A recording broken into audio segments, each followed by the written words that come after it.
I had a friend send me a text. And you know what the first thing I thought of when and it's a friend I haven't connected with in a while. Okay. First thing I thought of when I saw a text pop up was, oh man, she got to me first. I meant to let her know that I've been thinking about her. I wanted to text her before like, what Right. is that? Like, why can't I just receive that she's thinking about me?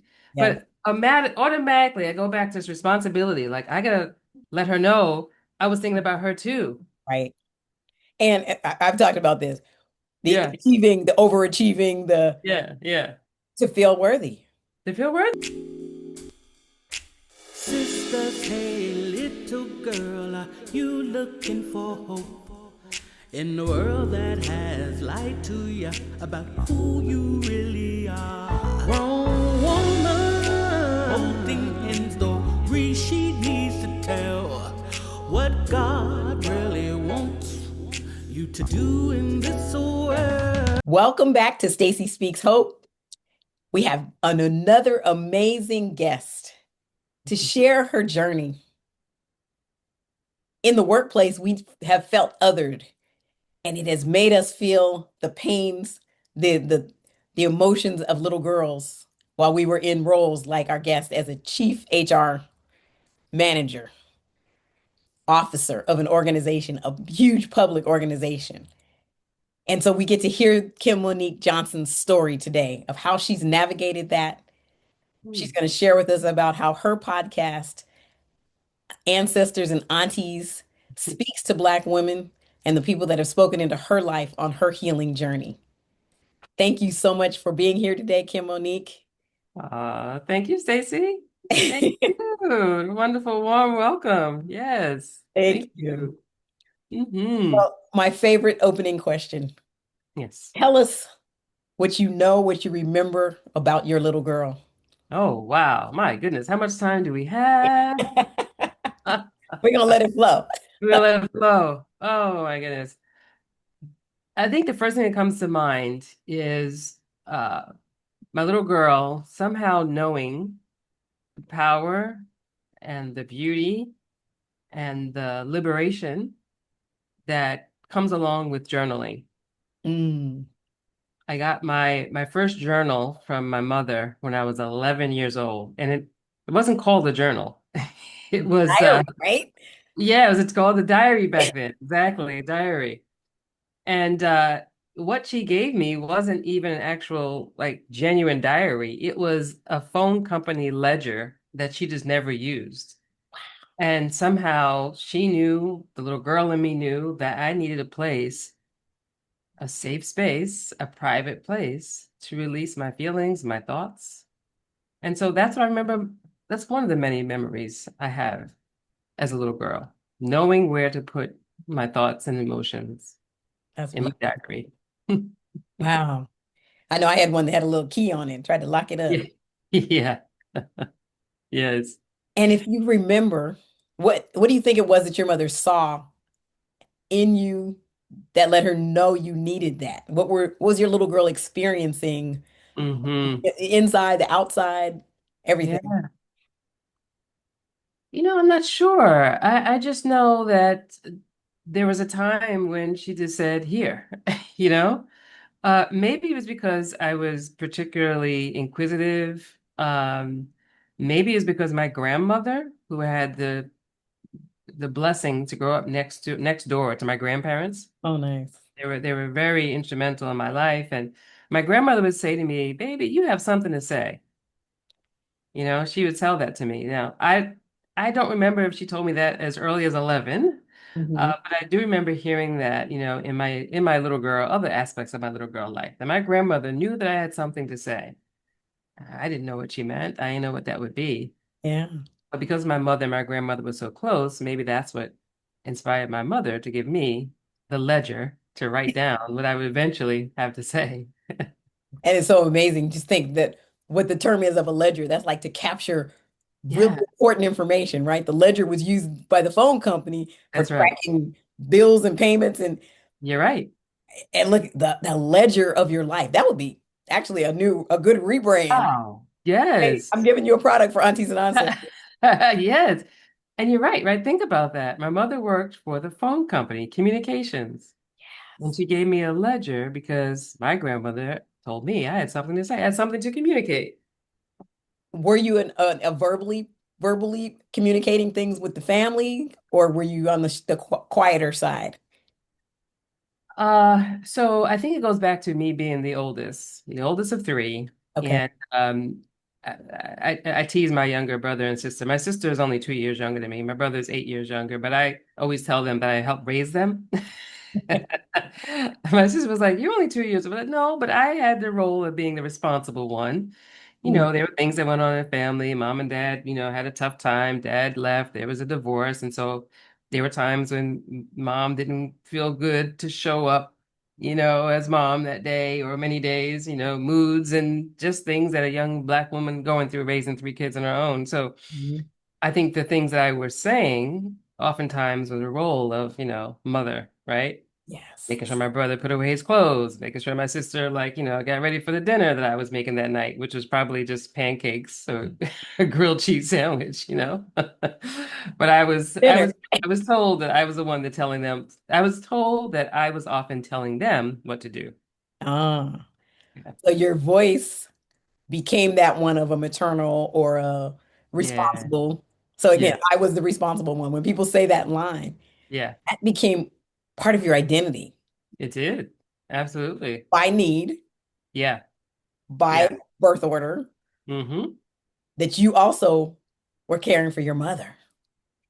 Yeah. Yeah. In And some at way, 11, you probably didn't know that, I didn't know that. Yeah. or Yeah. however old, and the fact Yeah. that you were doing that for multiple years up to 11, your Mm-hmm. mother was kind of like, I see you need this because you've stepped into a role Uh-huh. beyond that of your age.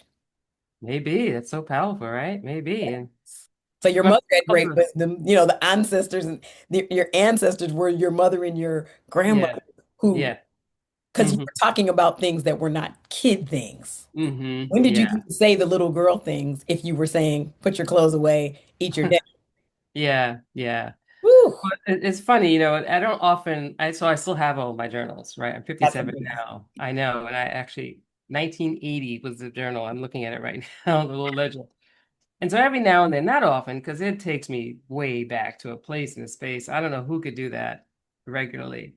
But every now and then I peak, Mhm. and honestly, in thinking about our conversation, Staci, I was like, okay, what was going on for me at 11? Yeah. And it's amazing because I would start each day. Well, first of all, let's start there. I would journal or write in my diary Uh-huh. every single day. I Wow. mean, what else do I have to do at 11? But right. And so I would, to your question, what else was I saying? So much of it, as I noted, was, you know, the stories of the day, right? The activities, right? Went to school. I like so and so. I don't know if he likes me back, Yeah. Uh, and at the end of the day, I would grade each day. I was like, where? Maybe because, school, academics, I was encouraged to do well in school. Maybe that was part of it, but every single day I would grade like this was an A+ day. School was fun. This was a D- night. Mommy and daddy were fighting. Mm, So I just remark at what practices we learn as little girls, yes. right? That could carry over into the practices that I think sometimes we forget. We don't realize just the power that they have. Like, what is it like for me now to sit down every day Right. and reflect? What was the best part of my day? Yeah. Yeah. What was the part that was not so good? But at least I can release it here in this space and think about how I want my day to be tomorrow. Yes. And those are things that are often taught around, our mental health, our self-care, Yeah, yeah, yeah. and the wisdom of that. And what I hear, and just the thing that's sticking out to me is Hmm. had enough presence of mind to capture these things at 11. But you had been observing and living Yeah. all the days before that, before the daily journaling began, the daily diary Hmm. entries began. Right. That little girl, Yeah. under 11, Mm. processing life. You had a Mm. rating scale, so you had determined what was good day, what was a bad Right. day. Right. Might have had feelings about if mommy and daddy are fighting, Yeah. where's my space in this? How do I show up? Hmm. Hmm. Mommy's having a bad day because daddy's not there. Mm-hmm. Kids blame themselves and just any number of things. Yeah. Yeah. How your little girl exercised a level of wisdom Hmm. beyond her age and Yeah. it was so healthy Yeah. for your mind. That's amazing because, of course, I'm, hindsight, right? I'm going back, like, what do I really remember? And so I just remember needing a space to release. I Yes. remember feeling like this is mine, this is my world. Yeah. And so there's a funny little, I have a warning inside the jacket of my little journal here, Uh-huh.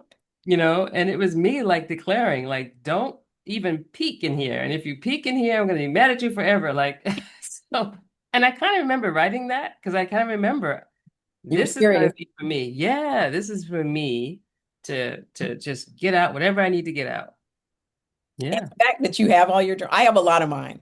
I've had Yeah. them stolen. I had my childhood ones read. I had my one, somebody broke in my car. So as an adult, I was carrying my Wow. journal because needed to write that day. Sure. Car got broken into. Somebody wanted the computer, and the journal was in the And backpack. oh, That broke my heart. that's breaking my heart right now. And so I stopped writing for a while. Mm. And it was like, I describe it as journaling is like breathing.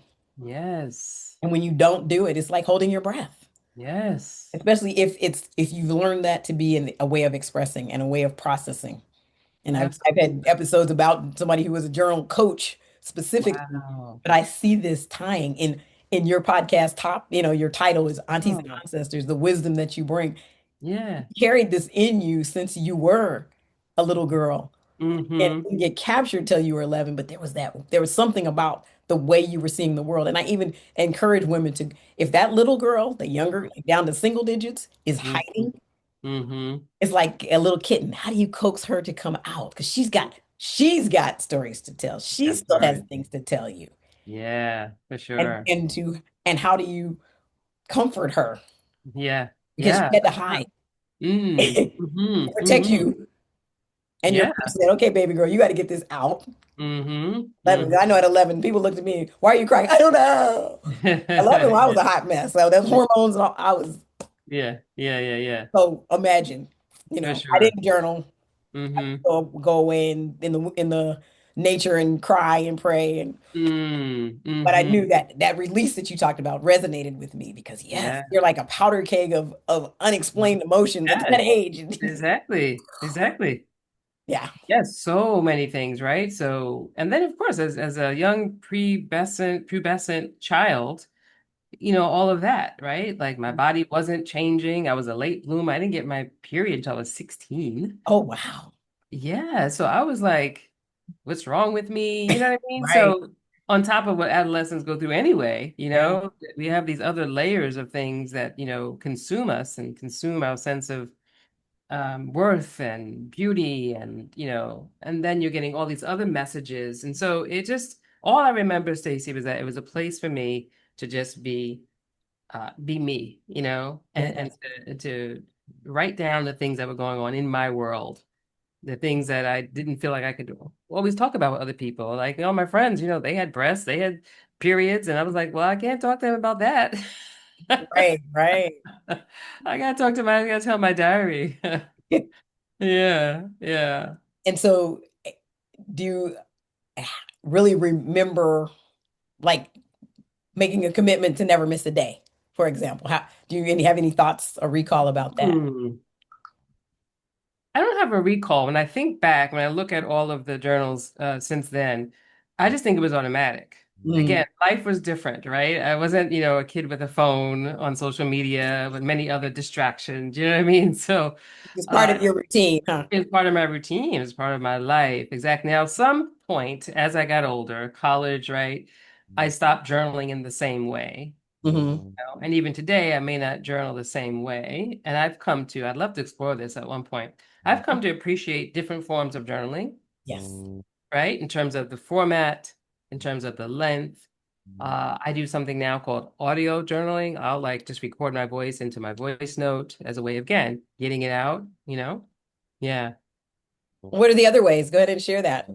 Just because our listeners I talk a lot about journaling. My workbook is a journal.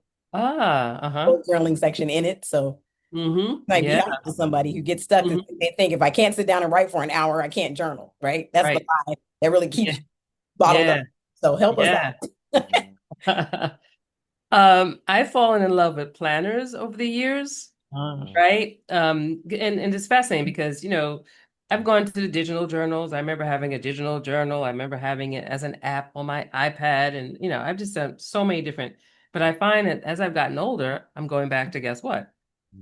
Pad and paper. You know what I mean? A little book, right? And so I use a planner. Oh my God, I can't believe this is happening. I'm using a planner, which is not a bona fide like journal, right?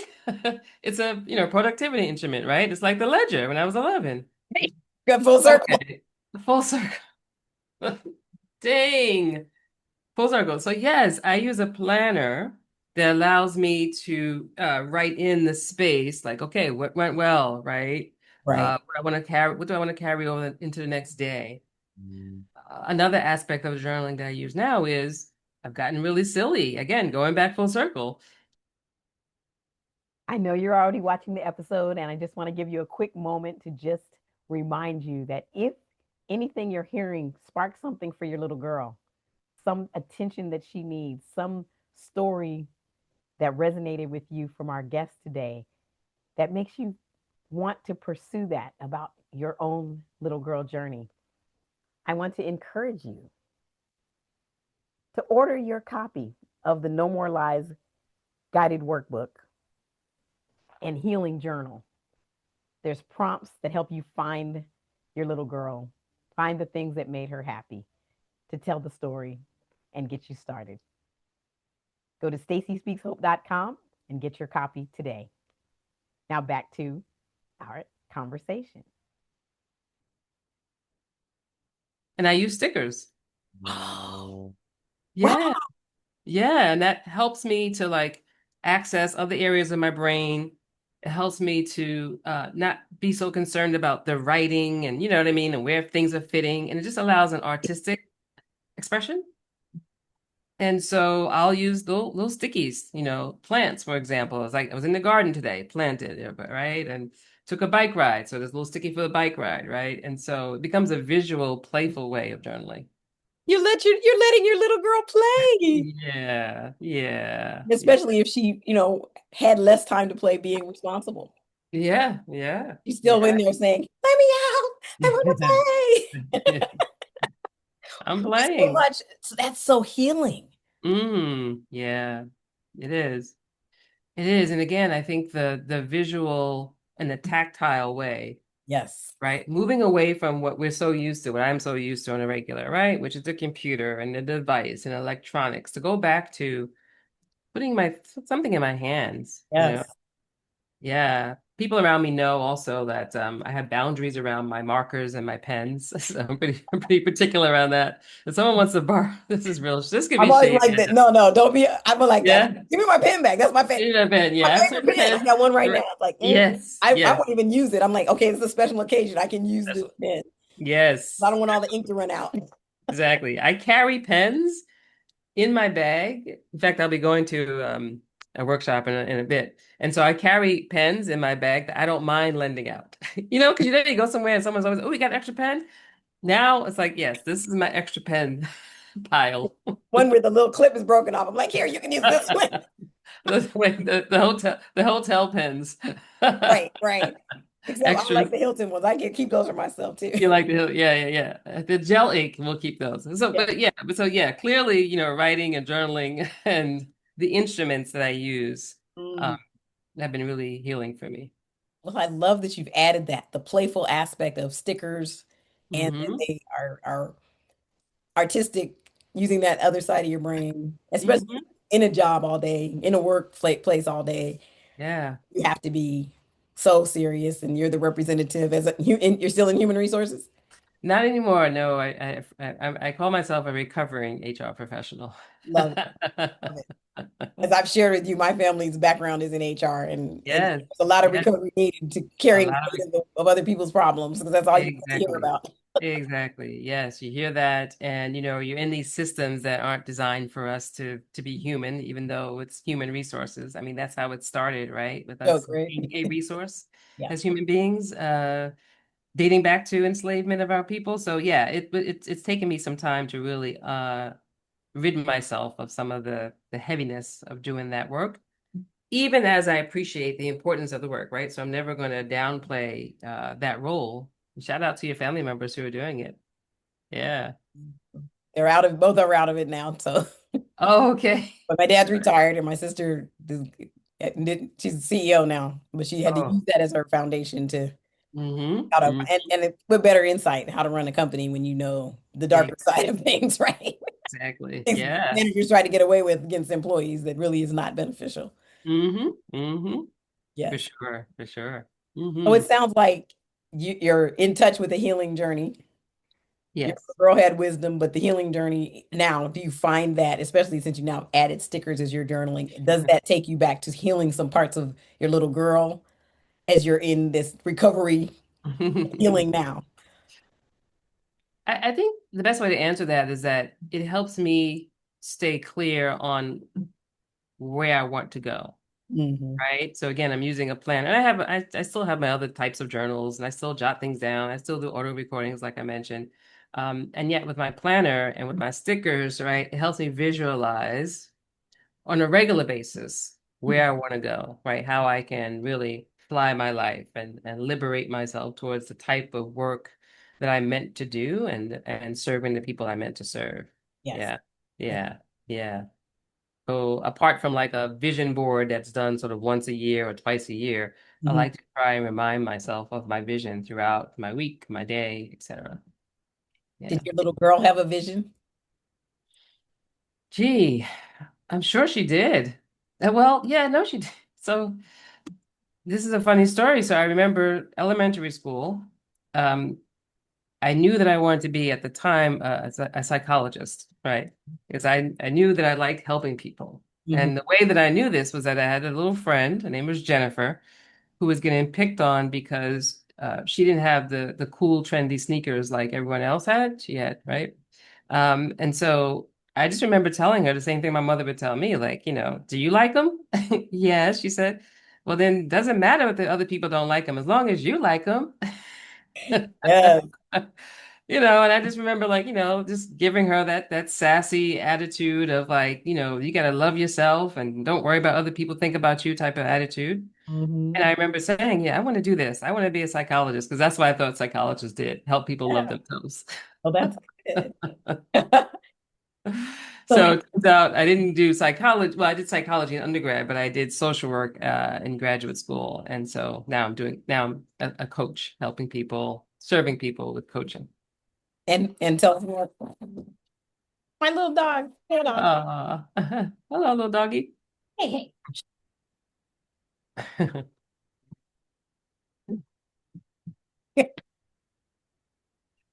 Would you say that your, especially the combination from psychology and social work, Hmm.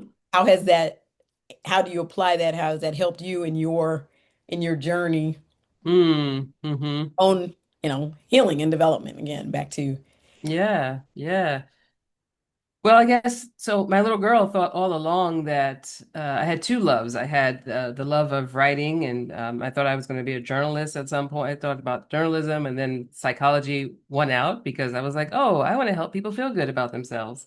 And so I did psychology and thought I was going to be a clinical psychologist, but something inside me thought that it was too limiting. And so I wanted to be more community minded, and that's what led me to social work. okay. And it was in social work school that I began to understand, wow, a lot of what impacts us, a lot of what harms us doesn't come from within us, right? We don't start out, right, Yes. as a problem. It's the social problems that cause, right, the harm. So I was like, social work is for me because I want to really impact systems and I want to be Mhm. a part of organizations that can be more healing than disruptive and harmful. And so that's what led me to social work. Love it. Love it.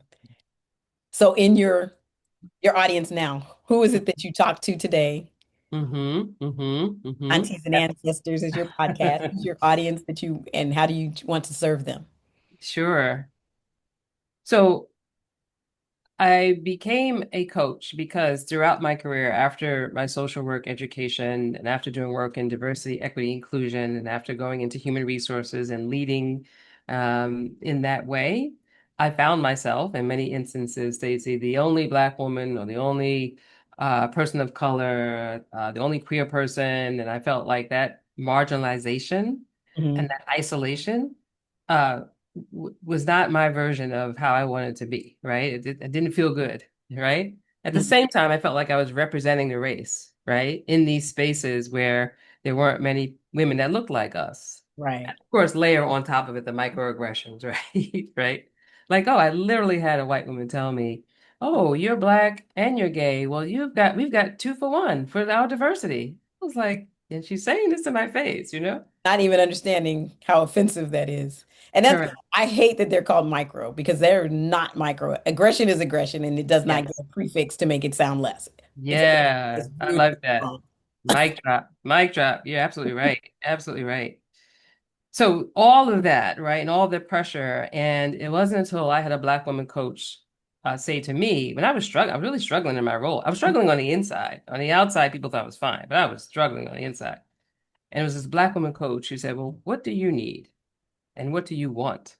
Mm. And that just opened up something so basic, right? But so foundational and powerful. I was like, wow, I actually get to think about what I want and what I need.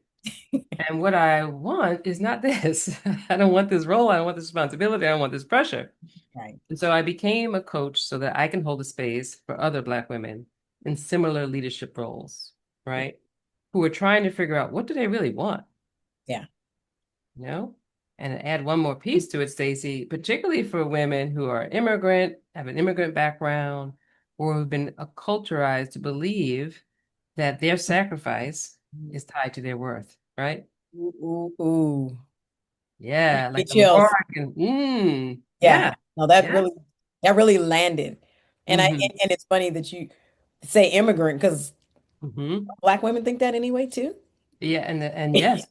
And yes, and I was going to add to that exactly, right? Like these are some of the coaching clients I've been honored to serve, right? Immigrant background, Black women from the South who was raised to never let them see you sweat, right? You and of course, and being of a certain age is you always got to be two, three, two, 4 or 5 times better than, right? And you've got to show them that you are that Black excellence, right?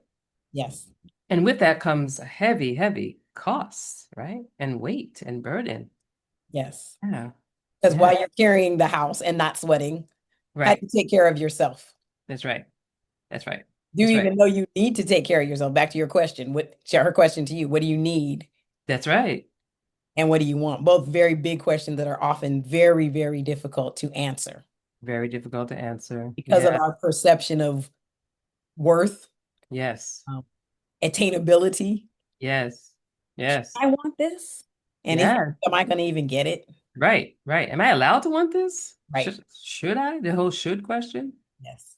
I've had a client tell me that she was explicitly told back to ancestors and aunties, right? Back to mothers and grandmothers. She said she was told in her culture, uh, you are supposed to do for others first before you do for yourself. You feed everybody else first, then you feed yourself. And if there's You, nothing left, you don't get to eat. you don't get to eat. And don't be talking about being hungry, right? You don't even get to admit you're hungry. You don't get to admit you're hungry, yeah. And then it translates into the workplace Mhm. around showing up for her team and her staff, even when she's burnt out, tired, and exhausted, even when she's trying to get something done and someone pings her and says, you have a minute, she believes it's her role, stop everything and attend to the person who needs her in that moment. Regardless of what she was working on. Correct. And so when I talk about the lies our little girl believed, the Yeah. lie was that you don't matter. Yeah. Yeah. Other people matter more than you. Yes. Your Oh, mattering depends on other people mattering first. whew. That's like one of the biggest lies. And to dispel that Mm-hmm. and to go break that into small pieces. Well, why do I matter? Yeah. You know, Yeah. can Yeah. I matter? And Yeah. and the guilt and the shame that comes with saying I matter. I'm going to take care of me. I'm going to finish what I was doing first. Right. In the job role, I was a principal at a school. Of course, Yeah. I Yeah. didn't even make a list to do list because my job was to do whatever came my way. Right. Right. Yeah. And so there Yeah. was that whole thing. At some point, there was like, I matter. I used to Right. float. I got massages. It's just because I knew carrying all of that. Right. But it was only after I had a life coach and became a Mm. that I Mhm. understood how important Yeah. that is. So I love that in your practice and in your podcast. Here's your coaching name. Yes. What's do you have a separate business for that? Yeah, Okay. yeah. So I've had my coaching and consulting practice for over 20 years. It's Inner Visions Consulting, Inner Okay. Vision I Consulting. love it. Yeah, inspired by the Anointed One, Stevie Wonder. Inner Visions album. Yes, yes, I love Yeah, it. yeah. I believe all the lessons in life, Stevie Wonder sang about. So yes, Inner Visions coaching is my coaching practice. And I've launched Ancestors and Aunties as my podcast to create that conversation and that space where Black women can start to really talk about what are the lessons from our ancestors and aunties, right? What are the themes that we take from those lessons that apply today in both ways, right? Ways in which are supporting and nurturing and nourishing and ways in which we may need to like take a look at, right? And say, oh, maybe this served us to a point in time, but it may not be serving us so much in this time, in this moment. Absolutely. Yeah. That's Hmm. wonderful. And what a wonderful journey that you've shared with us because you lived up to a role, both as Mm. a girl, Hmm. HR Yeah. executive, Yes. and getting free from that by Yes. being coached. And so the Yes. model now is how do I take in this knowledge of being coached, break the narrative, break the Right. tradition, break what Right. I'm comfortable with. Yes. We always say get comfortable with being uncomfortable. Yes. Hold Yes. on to there might be something more out there than I've ever been able to conceive. Yes. So Yes. you are Absolutely. doing Absolutely. amazing. That sounds just like perfect work and for Oh, women that are in the corporate space. thank you. Thank you. I Understanding that. appreciate that. Corporate space and like you in the education space and nonprofits where I spent most of my career, right? And Mhm. maybe even, I don't want to say especially, I'll just say in particular, nonprofits where, again, part of baked into working in nonprofit is that you're about the mission and you're an activist and you're doing advocacy work, you're doing God's work. You're like, and you take on all of that as an identity, which Right. does what? It sort of diminishes, right? Yes. Your worth, right? It Yeah. diminishes, your need for care because you're so busy caring for everybody else. Right. I mean, I Yeah. think that becomes what just came to mind was like the Mary and Martha story. Hmm. Mary was saying, I'm getting what I need spiritually. I'm at the feet of Jesus. And Hmm. Martha was like, hey, there's stuff to do over here. Yeah. And to be reminded to come back and say, but this is more important. Hmm. And I Hmm. think that's a message that gets lost on women that are Hmm. trying to live that life that the work is more important than what is the eternal value? What is the internal and eternal value I'm Yes. missing out on while I'm running around being busy and taking Yes. care of everything? Yes. You show up better Hmm. in your For sure. world with Yeah. that inner you're having your spirit fed. Exactly. So And just recognizing that you deserve to have your spirit fed, exactly. recognizing that you deserve to center yourself first. Yeah. And for some of us, and, myself included, didn't always start out that way, right? It takes practice, it takes learning and unlearning. So let Unlearn. me give you a real example, and I'm going to share this. I think soon I'm going to post this. Like in real time, this happened to me. I had a friend send me a text, and you know what? The first thing I thought of when and it's a friend I haven't connected with in a while.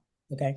First thing I thought of when I saw her text pop up was, oh man, she got to me first. I meant to let her know that I've been thinking about her. I wanted to text her before like, what Right. is that? Like, why can't I just receive that she's thinking about me? Yes. But automatically, I go back to this responsibility. Like, I gotta let her know I was thinking about her too. Right. And I've talked about this, Yeah, the overachieving, yeah, yeah. to feel worthy. To feel worthy. I'm right to feel worthy of a friend reaching out by text. Yeah. Just like I want to reach out to her and how good that makes me feel. I Yeah. have to like let go of the need to like be the one to do the thing First, little first. competition right there, even in the French, you just want to say hi. And I'm like comparing, oh man, I didn't say hi first. Darn. Exactly. Darn it, darn. Oh man, she's gonna Yeah. think I'm late.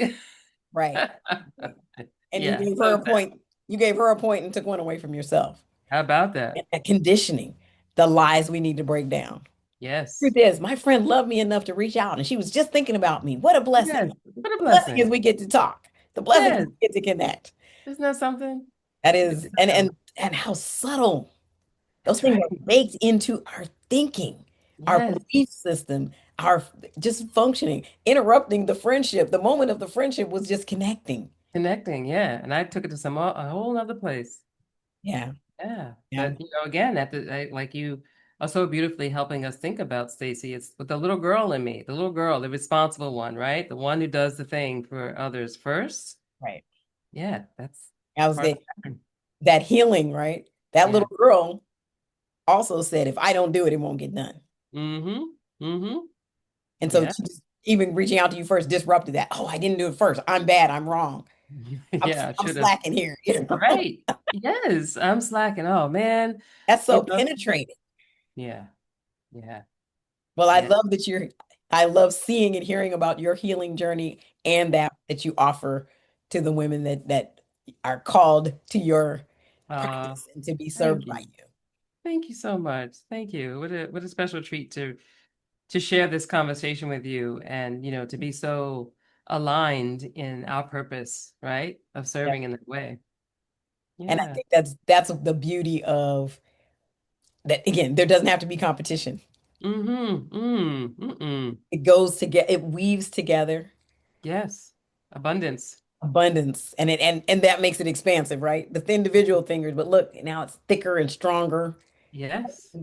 Yes. more depth of output and Mm-hmm. outcome. Mm-hmm. Mm-hmm. Yeah. So Yeah. I would love for you to just share what parting words do you have for our audience? Because people are drawn to us right here, right now to hear this conversation. Yeah. Yeah. Beautiful invitation.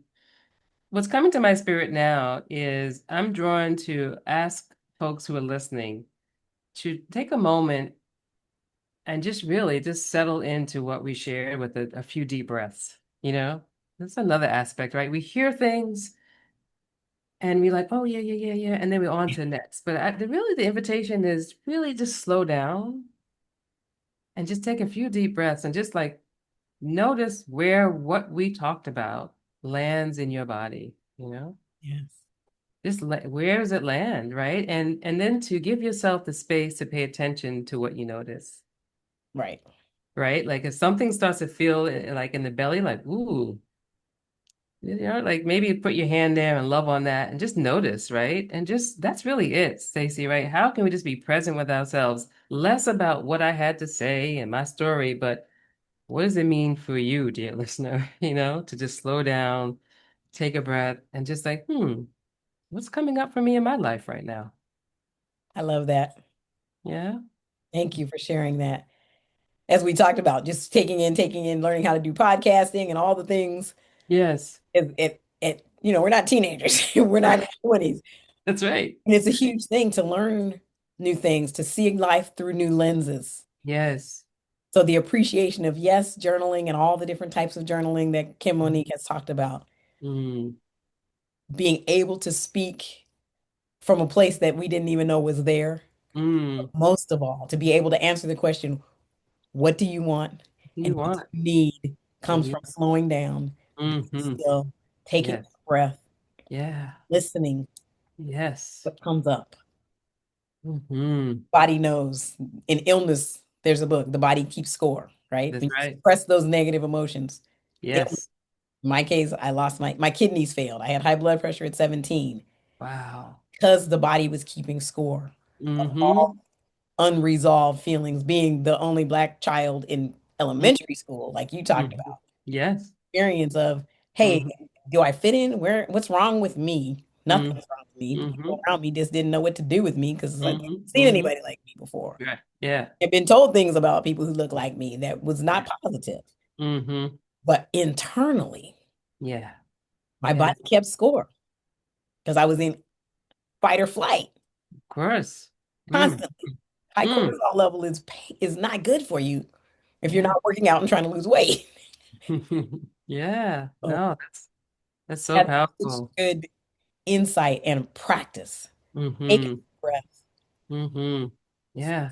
Wait, you got to be still long enough to take a deep breath because I know I'm running so fast sometimes and I'm like waiting to exhale. We're waiting to inhale. You got to sit still enough. Inhale. Mm-hmm. Mm-hmm. Resonate. Yeah. Let that breath fill you from your Mm-hmm. toes to the crown of your head Mm-hmm. and Mm-hmm. feel it. Feel it.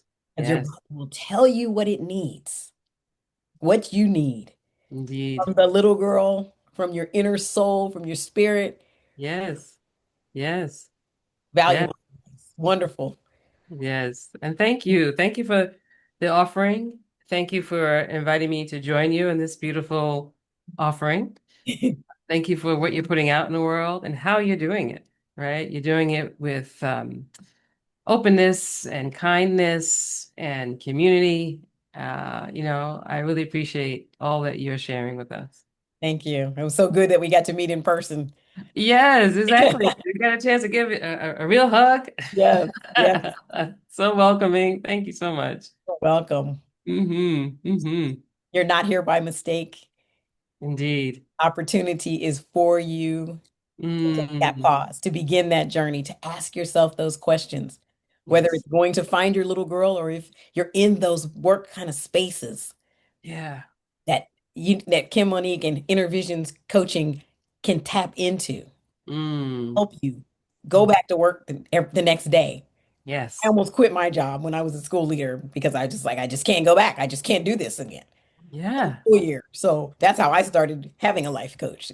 So I Mm. know the value of this, Yes. importance of Yes. this space.